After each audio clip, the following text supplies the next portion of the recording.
Welcome aboard Free Dive with Seapoint Digital, your go-to podcast for deep dives into the world of digital marketing. I'm Kristy. And I'm Anna Lynn. Your hosts navigating through the currents of growth, strategy, and innovation in the digital realm. We're going to talk. We're going to laugh. It's going to be a good time. Let's dive in.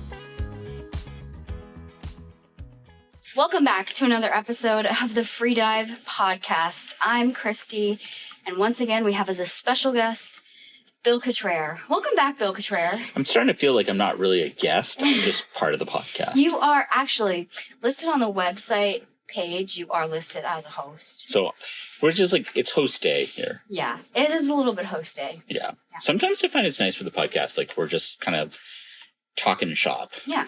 Versus Sneak away, be on the comfy chairs. That's right. And just have a little conversation. Under the bright lights. Under the bright lights. Yeah. Feel special. I do feel special. So tell everybody the things we're going to talk about today. Yeah, I was thinking about it, like what should be our subject? And I think it's also a good point of time to ask our listeners. Yes.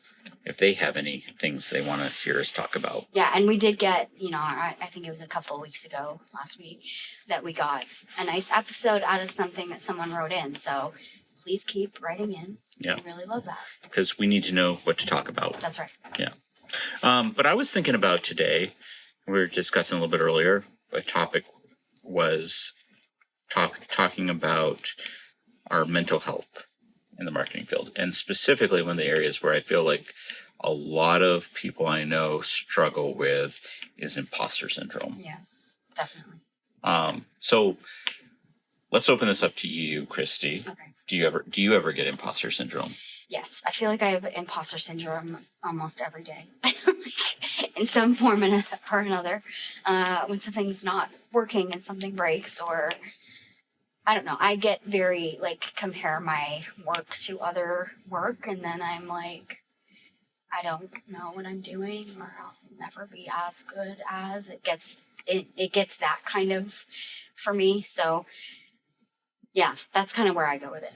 So, where do you think the line is between, imposter syndrome and then also just, looking at other people's work and wanting to be, better or be the best at what we can be in the industry? I think that's a good question, and I think that's a difference from where I used to be with it to where I kind of have pulled myself to where I am now. It used to be more of a depressive, I'll never be as good as that, and now I've tried to channel it into more of a, maybe I'm not as good as that, but I will get there, and how do I get there? Turning it into more of a question and curiosity, and what is it that they're doing that I can get there too? And so it's almost like a good thing for me sometimes, because I'm like, if I'm not up to a standard in my mind that I want to be, well, that's fine. How do I get to that standard knowing that I could reach it? Yeah, and I think that's a good point, because I think there's really two types of imposter syndrome.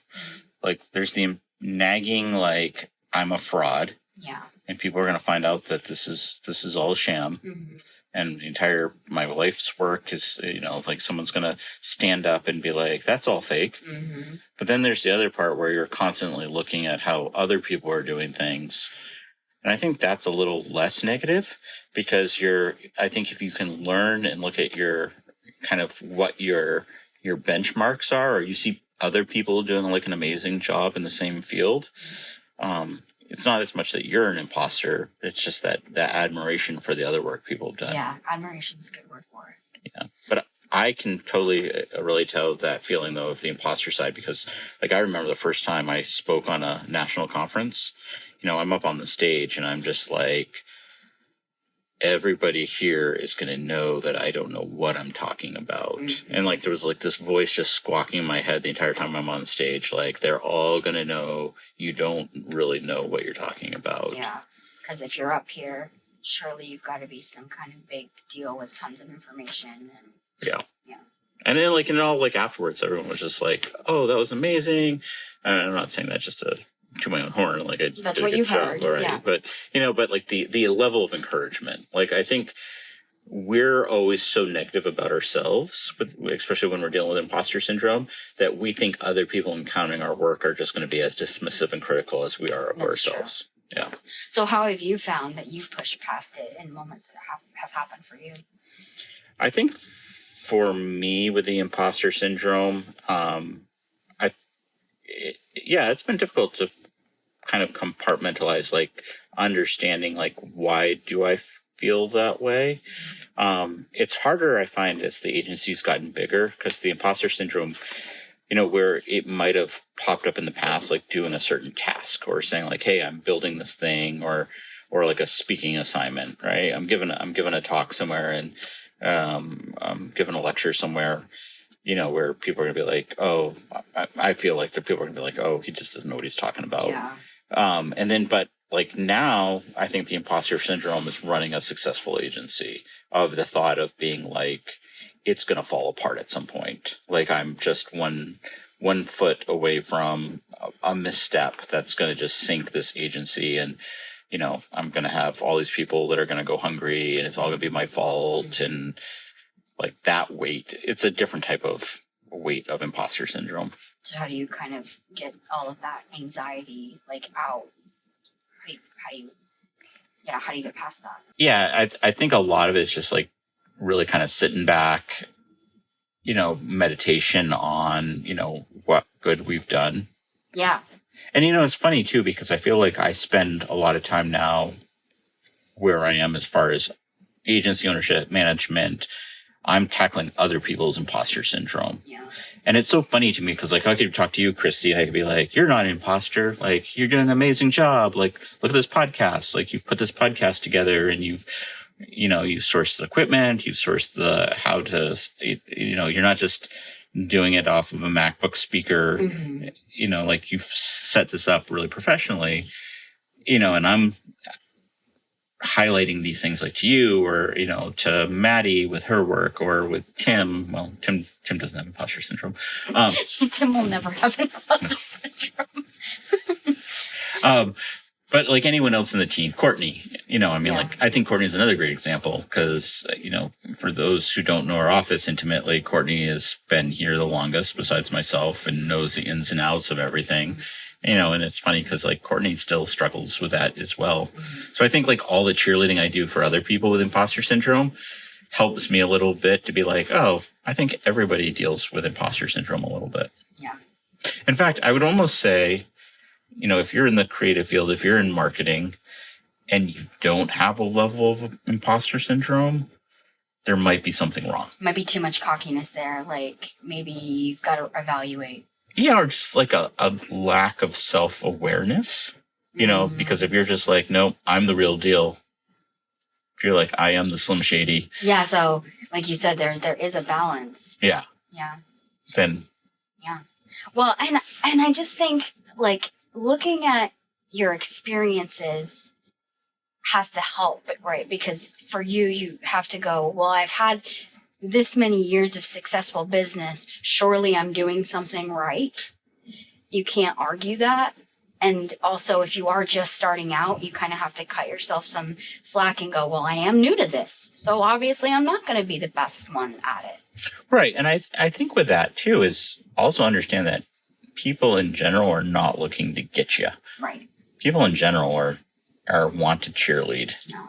I mean, clients too. Like, I think if you're honest when you make mistakes, but you're honest, like, hey, I'm, if you're not always just trying to self-promote, mm-hmm. And you're like, hey, I'm legitimately coming with ideas, or, with team members, like, hey, I'm learning. Like, I think everyone tries to cheer everybody else on. And it's funny to me, even like you think like outside of your own agency, like, so here we're in Kittery, Maine, near Portsmouth, New Hampshire, big marketing hub. Like, you'd be surprised how Portsmouth, New Hampshire is a really big marketing city. It's close to a HubSpot campus, mm-hmm. so it gets a lot of kind of support from HubSpot. Mm-hmm. Regionally here in New England, I feel like there's got a good saturation.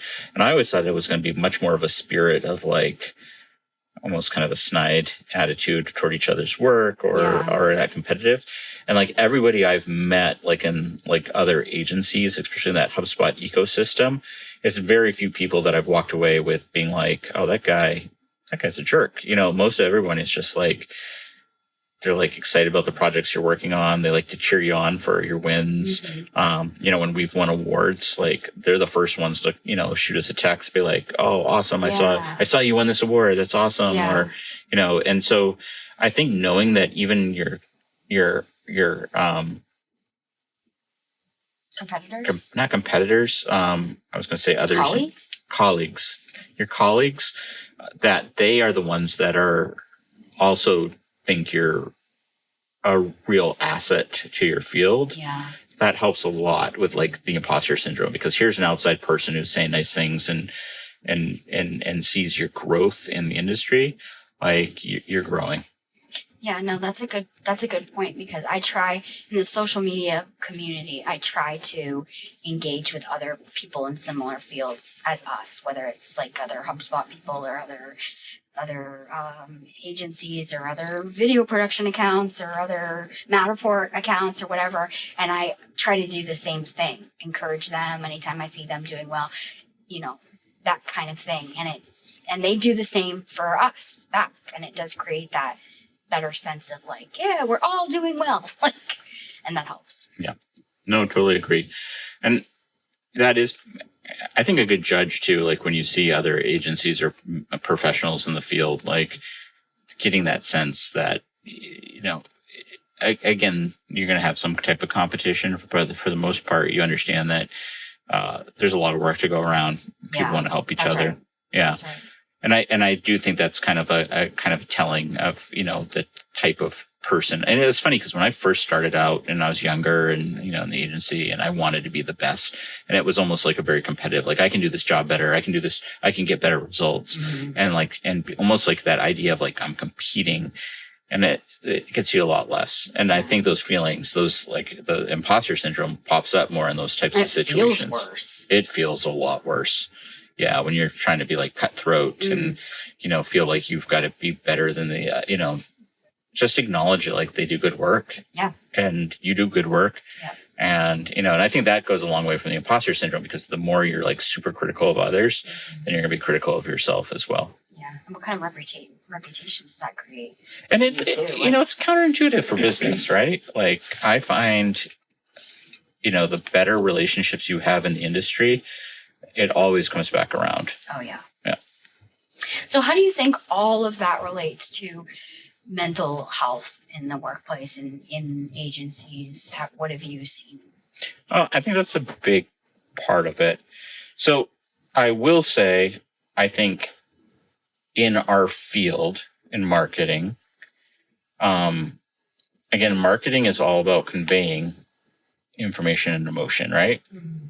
And so I think people are a little bit more in tune, or tend to be a little bit more honest, talking about their emotional health issues or mental health issues than maybe in other fields. Yeah. I mean, I don't talk to a lot of lumberjacks. I don't know if there's like a great lumberjack community of talking about your depression. Uh-huh. Maybe there is. Maybe there like, is. We just haven't found it. And yeah. They need help with their SEO, perhaps. Perhaps. But you like think about marketing as a whole, like I feel like it's a very in tune with like emotional needs. Well, psychology, really. Right, the psychology of it. But I think that the people that work in the field tend to maybe be a lot more open about the struggles that they have, because they're just easier at communicating. Yeah. And that, you know, that's the skill, I guess what I was trying to say. Marketing is about communication. So marketing is about communication. And so the idea that a lot of times people that work in marketing are much better about communicating their feelings. Yeah. And with that sense of empathy, I think within the field, there is a lot of empathy. So I do see a lot more, like, especially like on social media, people talking in our industry about challenges that they have. Which I think is positive. Yeah. You know, the more that you can talk about it, more, you know, you can tell other people that you're not all right. Yeah. Goes a long way to getting help when it's needed. Yeah. And relatability and authenticity and because it's just, yeah, it feels very real. Yeah. And I do think, every field's going to have its challenges with mental health. I think, in marketing, we're very screen oriented. Yes. So we're spending a lot of time on screens. We tend to spend a lot of time on non-face-to-face communication because we're emailing. A lot of our communication is on Zoom, Slack, Teams, like all those formats versus like sitting down and having, coffee and a face-to-face conversation with somebody. So I think that also can have its challenges. Yeah. We're under deadlines a lot of times. And then it's just and we need to get results. Yes. It's not a field. It's not a passive field. Mm-hmm. You have to maintain results for your clients or you're not going to have them. So there's that side of the pressure that I think can bring out mental health issues. In a lot of cases, many projects carry a high level of pressure, especially if you're managing a lot of money. That could really elevate someone's mental health, stress-wise or anxiety-wise or otherwise. Yeah. I know doing PPC management. Yeah. Like when you're running, we manage millions of dollars. Right. That's what I'm saying. And, a mistake happens with that. Couldn't be me. No. Could not be me. I back in my PPC management days, there was some times where, your stomach just falls out. Couldn't be me. Yeah. I couldn't handle it. What's the moment working that was like your most panicked? What was been your most panic moment of like something went wrong that you were just like I don't know. You just want to burn the entire place down. I don't know if it's the biggest panic moment. I guess we'll just cut this out if I can't. If you don't want me to share it, is when I was on a Matterport and the camera fell over on the sidewalk. Oh, yeah. And I was like in these few moments of like, is it broken or not? And man, that thing is built well because shout out to Matterport. It was fine. Yeah. But in those moments, I was on a kind of a hilly sidewalk. It was super windy and I set it down and I turned around and it had fallen. And I wasn't done with the job. And I was just like, I felt so sick. I thought I was going to throw up. And in waiting for the next test spin to see if it was going to come out and work fine, I just thought I was going to die. But no, it's fine. That thing is like a brick. I think one of mine early on in my career. So again, before C Point, I have to preface this as a before C Point. I was working for an agency and we were running ads for a luxury yacht company. Oh yeah. Like a really well-known, like national brand of yachts. Like probably like, I'm not going to say who it is, but when you think of the word like blank yachts, it's probably the company you're thinking of. And I was running their Google ads and I misspelled the word yacht in the ads. And the CEO of the company is the one who found it. Yeah. You want to talk about your stomach just dropping out. And I remember going back to, at the time I was just so panicked and upset. And, my boss was just like, yeah, those things happen. But I like to remember that for my own humility because, when, someone, especially like PPC manager, like when Jared back in the day would make a mistake, when he was learning, I'd be like, shout out Jared. Yeah, shout out Jared. I would be like, yeah, that's a bad mistake, but you know what? You didn't misspell the word yacht when you were advertising yachts to multi-million-dollar customers who wanted to buy a yacht, and you spelled it like yacht. So, yeah. And then, there's been other of those types of dread mistakes that you've made, but It's hard to get past, but you do get past them. Yeah. I think it's funny now, the mistakes I made, they're mostly like personnel mistakes. Yeah. Like I'm trying to cheerlead somebody and it has the opposite result. Yeah. Like I'm trying to be like, yeah, I did a great job cheering this person up or motivating them. And then like I come back the next day and they're just like, the world's ending because you didn't validate that correctly. And I'm like, no, that's not what, yeah. Very different set of problems. It's a very different set of Very problems. different. I've learned to spell. I just haven't learned how to deal with people's feelings yet. Yeah. And that's what we're talking about. That's why we're talking about it. Yeah. No, but I think also just that, like, that empathy for the mental health stuff, because so many people do struggle with stuff today. And so what do you think are like some practical tips that you've learned or you've seen for your staff or otherwise that you think have been practical and helpful for, especially working in the marketing field, but, in business in general, managing your mental health and your workload? So I think you said something right there. It's like managing the mental health and workload. So once you get to that point, your workload exceeds what you can do. Like, I think that having that modesty, that's been, as far as an agency side, like having balance of like taking on clients, not just taking on work for the sake of taking on work. Yeah. I think also, where it's good to challenge yourself in new tasks, but being honest, like, hey, is this a project we can handle? If it's a case of bringing on other, vendors to help, is it going to cause more stress than it is to like actually just say, hey, there's probably somebody else who can do this job for you? Yeah. I do think, I think also surrounding yourself with other people that are empathetic to mental health issues. Yes. Is a big thing. So, I think a number of people here at Sea Point struggle with something. Mine's PTSD with some depression sprinkled in, just for a little, little flavor, Just a little bit of flavor, a little depression on top of your PTSD, just makes it extra creamy. Yeah. But like understanding like other people that are going through things in the office. And I think the fact that I do talk about like, hey, I got some things that I'm working on. I try to be very open with the rest of the staff to be like, hey, do you notice anything? Or like I really try to like bounce things off. Like, am I reacting to this way because maybe there's like some type of trigger that I don't fully understand? And am I reacting like to this situation? Like if a client's upset, like my response to it, like checking myself that way. Yeah. Or, dealing with coworkers, like, why is my response this way? Yeah. I think that's a big thing.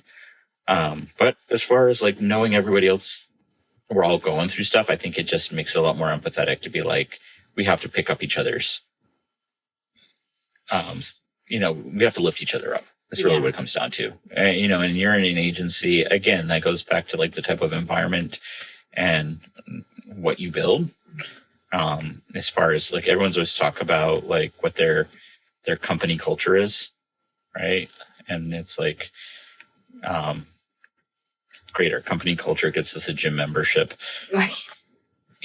But having an actual company culture, especially like that openness to dealing with mental health, to allow people to, be okay with not being okay. Yeah, and I think you hit the nail on the head right there with talking about communication and how important that is because I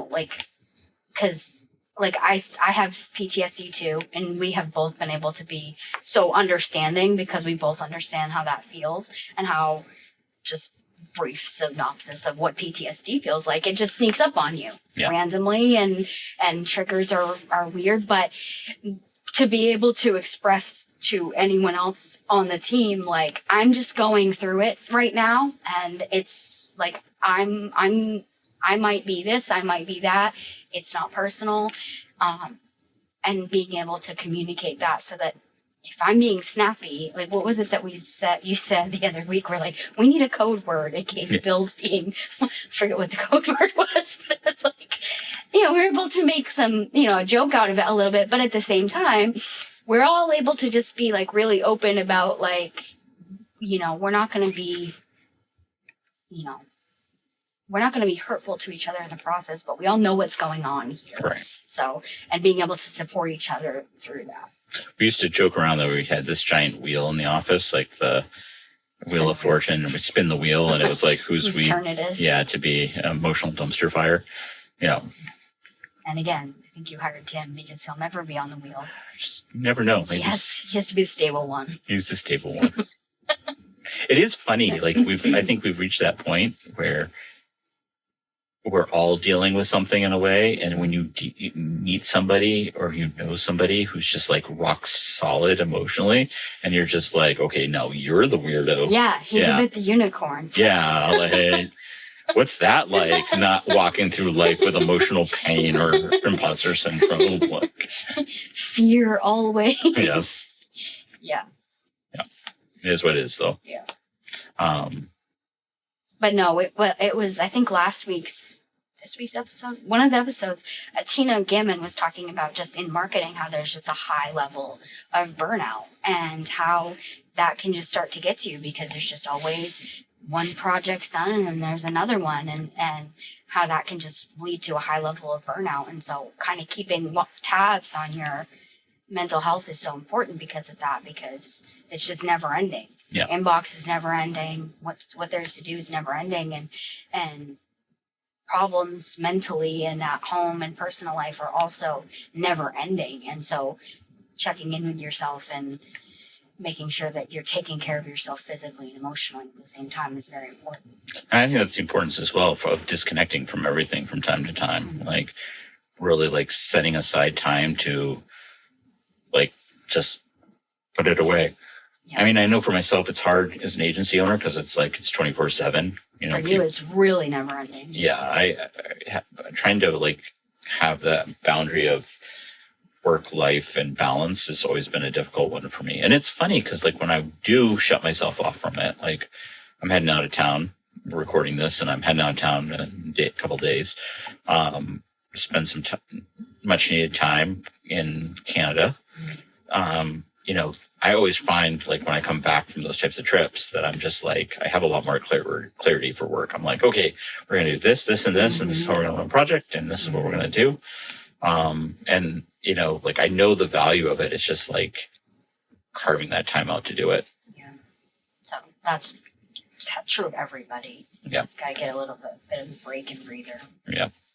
So I think if you're listening to this, like, I think the takeaway from this is you really got to take care of the mental health. You know, if you want to be, you know, don't run from it.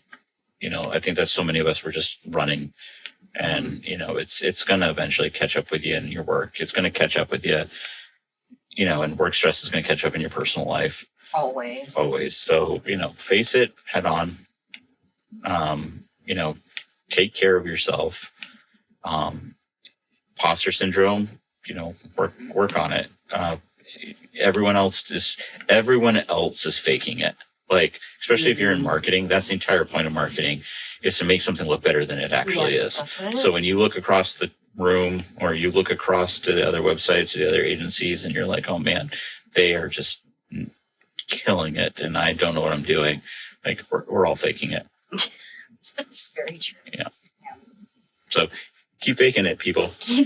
We are. Come along with us. Yeah, that should be my sales pitch. Hire us. We're faking it. Bunch of fakers. Yeah. No, I think being honest about it is the way that we're not. Because the thing is, if you know or you have that understanding that you could be faking it, mm-hmm. which you know you're not. You're really, you know, you're doing your best you can. Yeah. But again, that beats the person who just is like, nope, I know what I'm doing. Everything I do is great. Yeah. I would love to get some feedback on this episode almost above all others, because I would love to hear what people. Yeah, I want to hear. This is relatable. Yeah, I want to hear your experiences with imposter syndrome / what you struggle with or how you get through dealing with your mental health problems in this. So if you're listening on Spotify, there's a question box where you can drop in.